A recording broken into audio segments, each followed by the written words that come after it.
Ladies and gentlemen, welcome back to the channel. If you love uncovering the untold stories behind the headlines, the scandals behind the glitter, and the human drama behind the cameras, then you're in the right place. Before we begin, take a quick moment to hit that subscribe button and turn on notifications, because today's story is one you'll want to follow until the very last second.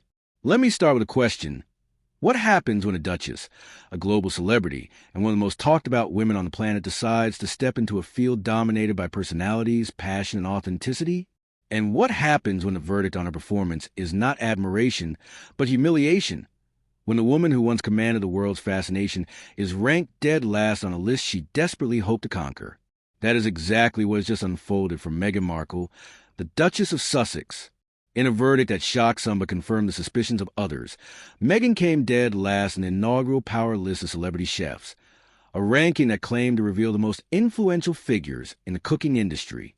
The list, compiled from exclusive polling, capture how the American public views these personalities, their likability, their trustworthiness, their knowledge, their bias, and ultimately, their credibility. And for Meghan Markle, the results were devastating. She wasn't near the top. She wasn't in the middle. She was last. It's a stunning fall from grace for someone who, only a few years ago, seemed untouchable. Meghan had entered 2025 with the launch of her Netflix lifestyle and cooking series, with Love, Meghan. The idea sounded promising. A duchess-turned-celebrity rolling up her sleeves in the kitchen, inviting friends into her garden, and introducing her audience to products she herself endorsed, jams, honeys, cookie mixes, the works. It was part of her broader ambition to create a lifestyle empire, to position herself as not just a royal exile, but a modern Martha Stewart for a new generation. And yet, the reception was anything but sweet. Critics dismissed the show as flat and unoriginal. Audiences failed to connect, and the Daily Mail's power list confirmed what many feared. The public simply didn't buy into Meghan Markle as a celebrity chef. She ranked last in every category: likability, knowledge, truthfulness, even perceived bias. For Meghan, the duchess who dreamed of conquering Hollywood and beyond, it was a verdict that stung. But to truly understand the weight of this humiliation, we need to look at the contrast. Because while Meghan's Netflix show stumbled, another name soared to the very top of the power list: Ina Garten. Known to millions as the Barefoot Contessa, Ina had become one of the most beloved figures in the culinary world. Her journey wasn't fueled by royal connections or glittering fame. It was built on 2 decades of hard work, authenticity, and a personality that radiates warmth. She wrote 13 best-selling cookbooks, grew a Food Network show into an empire, and carved out a reputation not just as a skilled cook, but as someone who makes you feel at home every time she appears on screen. Ina Garten's rise into mega-stardom, launched by her first cookbook in 1999, stands as a sharp reminder of what audiences truly value: consistency, relatability, and a sense of realness that draws you in. Meghan, on the other hand, seemed to embody the opposite in the eyes of the public. Too polished, too rehearsed, too detached from the world of everyday kitchens. But here's the chilling question. Is this failure really about cooking, or is it about Meghan herself? Think about it. Meghan Markle has never been judged like everyone else. From the moment she stepped into the royal family, she became a symbol, a lightning rod, a figure onto whom people projected their hopes and their frustrations. Some saw her as a breath of fresh air, a modernizing force who brought diversity and glamour to a centuries-old institution. Others saw her as a disruptor, an opportunist, a woman who never truly respected the crown she married into. So when she left the palace behind and sought to build her brand in America, she carried not just her own ambitions, but the weight of all these perceptions. Her every project has been dissected: Spotify podcasts, Netflix documentaries, book deals, and now, even her cooking show. The power list wasn't just about food. It was about trust, authenticity, and whether the public believes in the person on their screen. Ina Garten made viewers feel like family.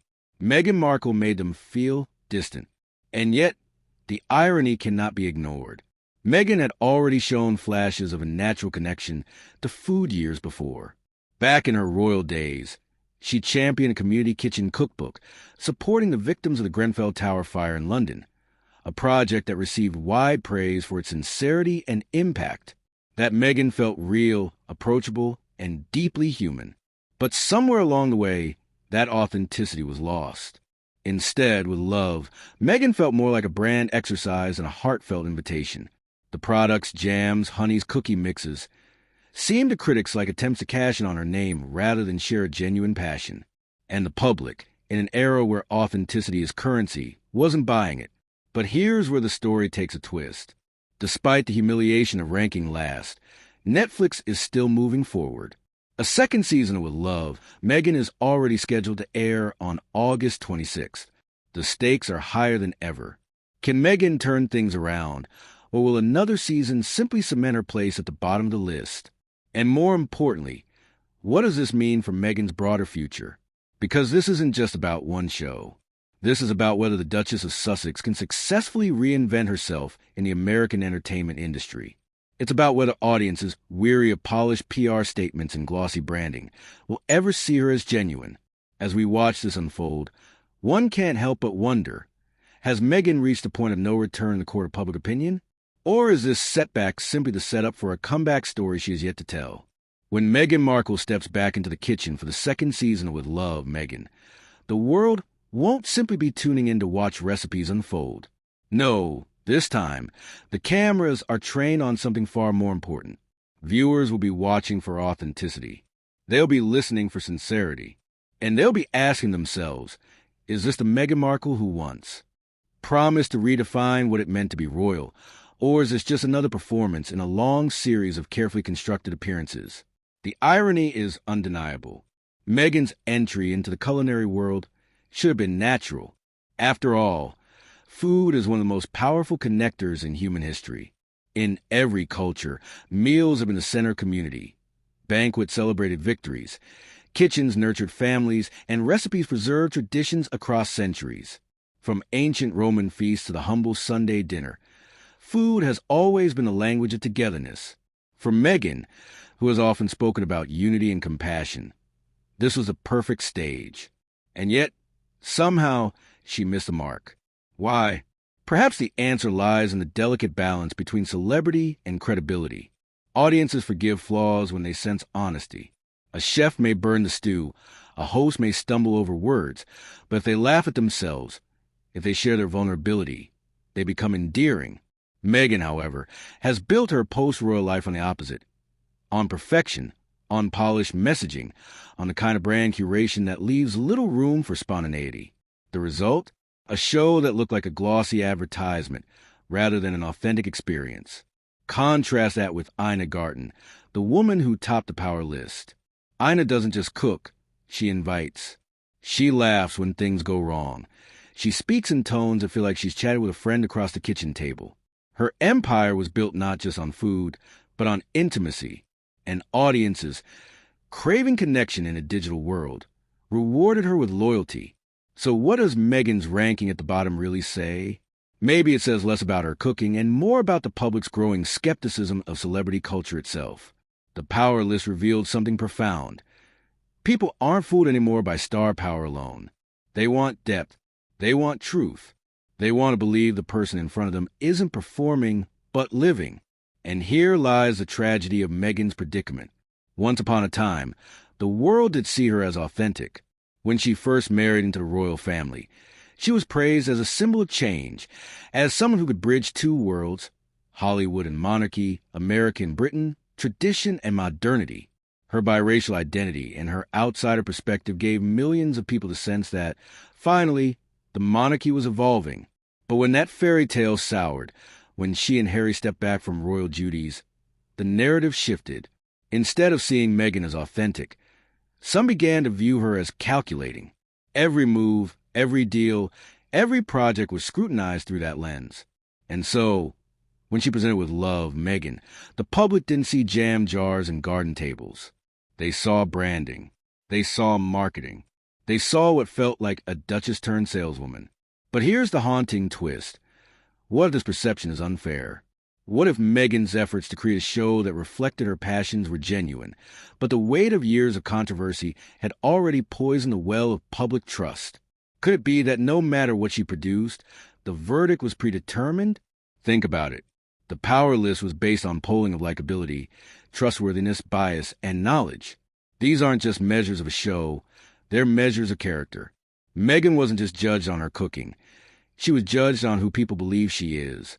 And in that sense, the bottom ranking reveals something much larger, a crisis of image, one that extends far beyond the kitchen.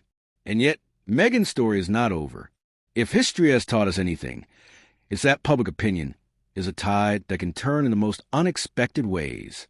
Once upon a time, Martha Stewart was disgraced, even serving prison time for insider trading. Many thought her career was finished. But she reinvented herself, emerging with renewed relevance, even partnering with unlikely figures like Snoop Dogg to rebuild her brand. If Martha Stewart could rise from scandal, could Meghan Markle rise from humiliation? The second season of With Love, Meghan may hold the answer. If she manages to strip away the polish, to let her guard down, to show audiences something raw and unfiltered, perhaps she can claw her way back. But if the season repeats the mistakes of the first, if it feels like another exercise in branding, then Meghan may cement her place at the bottom, not just of culinary rankings, but of cultural credibility. And looming behind it all is an even larger question. What does this mean for her partnership with Prince Harry? Together, the couple built their post-royal empire on the promise of authenticity, storytelling, and global influence. They secured multi-million-dollar contracts with Netflix and Spotify, hoping to establish themselves as media moguls. But Spotify dropped them. Their Netflix future hangs in the balance. And now, with Meghan's personal project floundering, the cracks in their empire are becoming harder to ignore. For Meghan, this is more than a setback. It's a crossroads. Does she double down on her lifestyle brand, risking further ridicule?